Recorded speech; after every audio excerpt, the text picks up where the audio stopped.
Aucun président africain, en dehors du président du Ghana et du Nigeria, n'a condamné les violences faites aux communautés africaines en Afrique du Sud.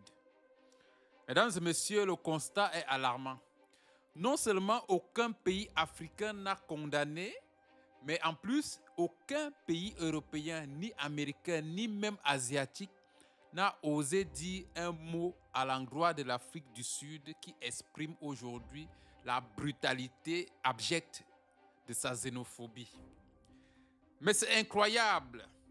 Mesdames et messieurs, on assiste à une hypocrisie des plus légendaires venant d'abord des pays africains.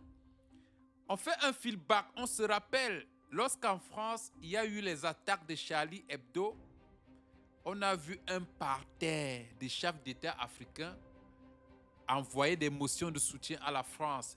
Et ils ne se sont pas limités là. Ils sont allés au recueillement de ces événements, mesdames et messieurs.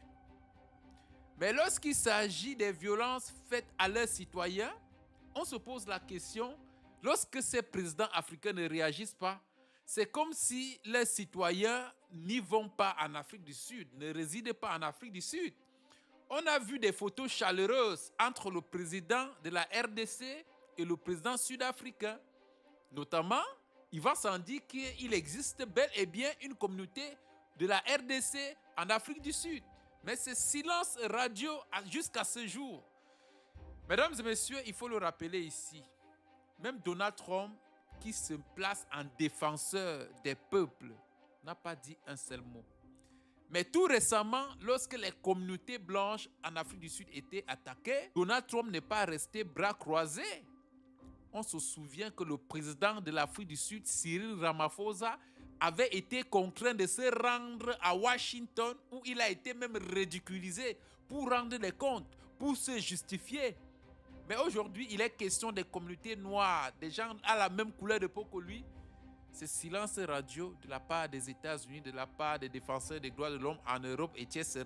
Et cerise sur le gâteau de la part des pays africains et des dirigeants africains. C'est ça donc qu'on appelle la politique du 2 poids 2 mesures. C'est le plus fort qui fait imposer sa loi. Voilà donc une situation que les Africains sont en train de vivre. Mais aucun pays africain, à part le Ghana, qui a pris des mesures qui sont à féliciter. Ils ont frappé fort jusqu'au sommet de l'État en privant le président sud-africain de visa, en l'interdisant d'entrer sur le sol ghanéen, ce qui est à saluer et applaudir. Et quand on parle même du président nigérien, ce n'est même pas le président nigérien, c'est le ministre des Affaires étrangères du Nigeria qui a pondu un communiqué. Donc à ce jour, mesdames et messieurs, le problème africain, il est profond, très profond. Quelle hypocrisie de la part de nos dirigeants en Afrique. Qu'est-ce qu'ils sont en train de préserver en Afrique du Sud?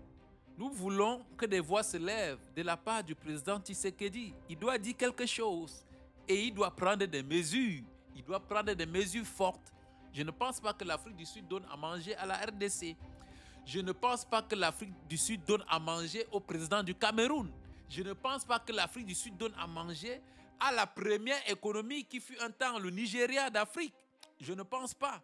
Et ce silence, c'est une participation directe et implicite au crime qui est en train de se perpétrer en Afrique du Sud.